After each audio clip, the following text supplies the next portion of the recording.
തിരുവള്ളൂരിലെ ഇബ്രാഹിം കുട്ടി ഹാജി കോൺഗ്രസ് നേതാവിൻ്റെ അദ്ദേഹം നയിക്കുന്ന ഒരു സഹകരണ പ്രസ്ഥാനം കടത്തനാട് ലേബർ കോൺട്രാക്ട് സൊസൈറ്റി,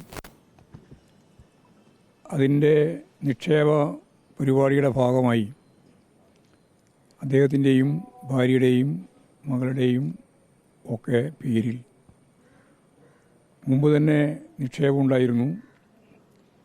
പിന്നീട് ഈ സുധീർ കുമാർ എന്ന കോൺഗ്രസ് നേതാവ് ഒരു ഘട്ടത്തിൽ ഞങ്ങൾക്ക് സാമ്പത്തികമായ പ്രയാസമുണ്ട്, കുറച്ചുകൂടി പണം നിക്ഷേപിക്കണം എന്ന് പറഞ്ഞിട്ടാണ് ഏറ്റവും അവസാനം ഗൾഫിൽ നിന്ന് തിരിച്ചു വന്ന സന്ദർഭത്തിൽ 24 ലക്ഷം കൂടി നിക്ഷേപിച്ച ആകെ ഏതാണ്ട് 75 ലക്ഷം റുപ്യയുടെ നിക്ഷേപം അവിടെ ലേബർ കോൺട്രാക്ട് സൊസൈറ്റിയിൽ അദ്ദേഹം നടത്തുകയുണ്ടായി.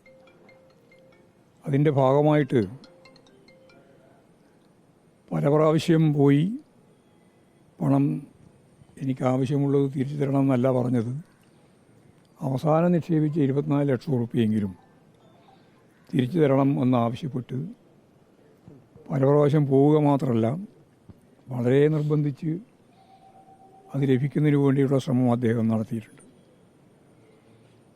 ആ ശ്രമം ഒന്നും വിജയിക്കാതിരുന്ന സന്ദർഭത്തിൽ ഒരു ഘട്ടത്തിൽ ഈ പണം തരുന്നില്ലെങ്കിൽ എനിക്ക് ആത്മഹത്യ ചെയ്യേണ്ടി വരുമെന്ന കാര്യം കൂടി അദ്ദേഹത്തോട് ഈ DCC സെക്രട്ടറിയോട് പറയുകയുണ്ടായി.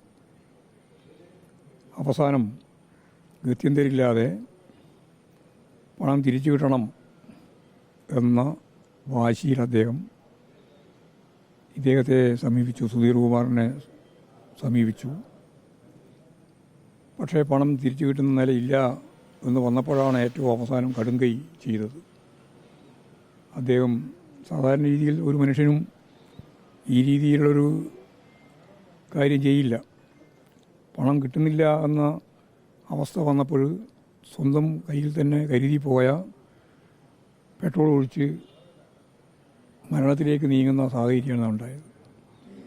ഇത് സത്യം പറഞ്ഞാലൊരു ആത്മഹത്യയല്ല, ശരിയായ രീതിയിൽ പറഞ്ഞാൽ ഫലപ്രദമായിട്ട് പരിശോധിക്കുകയാണെങ്കിൽ അതൊരു കൊലപാതകം തന്നെയാണ്.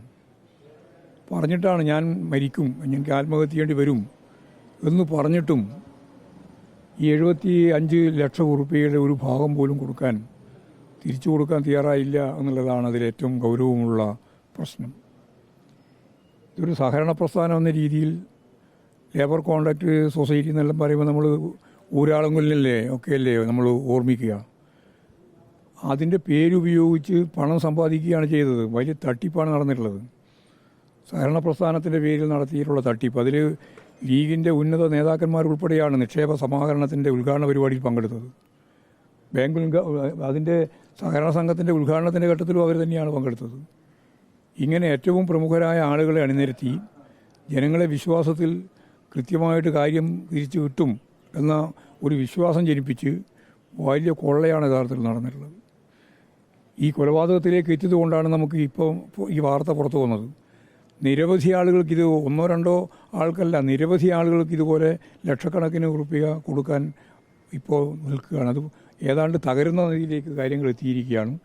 ആളുകളൊക്കെ രോഷാകുലരായിട്ടുള്ള ഒരു അവസ്ഥയാണ് ഉള്ളത്.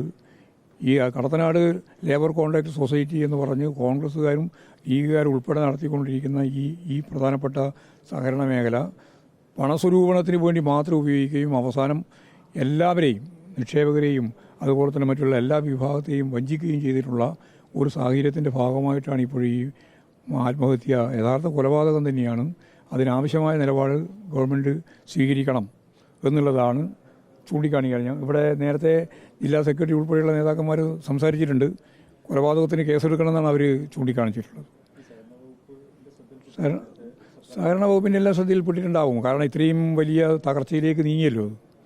പണമൊന്നും തിരിച്ചു കൊടുക്കാൻ കഴിയാത്ത രീതിയിൽ സഹകരണ പ്രസ്ഥാനം മാറിയല്ലോ. എങ്ങനെ അതുണ്ടാവും. സഹകരണ മേഖലേൻ്റെ അതെല്ലാം പുറത്തു കൊണ്ടുവരട്ടെ, അതെല്ലാം അന്വേഷിച്ച് ആവശ്യമായ നിലപാട് സ്വീകരിക്കണമെന്നാണ് ഈ സന്ദർഭത്തിൽ പറയാനുള്ളത്. അല്ല, ഡി സി സി സെക്രട്ടറി ആണല്ലോ. അപ്പോൾ അദ്ദേഹം ഞാൻ നേരത്തെ പറഞ്ഞില്ലേ, കോൺഗ്രസിൻ്റെയും ലീഗിൻ്റെയും പ്രമുഖ നേതാക്കന്മാരെ അണിനിരത്തിക്കൊണ്ടാണ് ഈ നിക്ഷേപ സമാഹരണ ഉൾപ്പെടെയുള്ള പരിപാടികൾ സംഘടിപ്പിച്ചിട്ടുള്ളത്. സ്വാഭാവികമായിട്ടും രാഷ്ട്രീയ ഉത്തരവാദിത്വം ഇവർക്കില്ലേ? ആ ഉത്തരവാദിത്വം ഏറ്റെടുക്കണം. മാത്രമല്ല, ഇത് സംബന്ധിച്ചുള്ള അന്വേഷണം നടത്തി ആവശ്യമായ നിലപാട് സ്വീകരിക്കണം, കേസെടുക്കണം ആ രീതിയിൽ.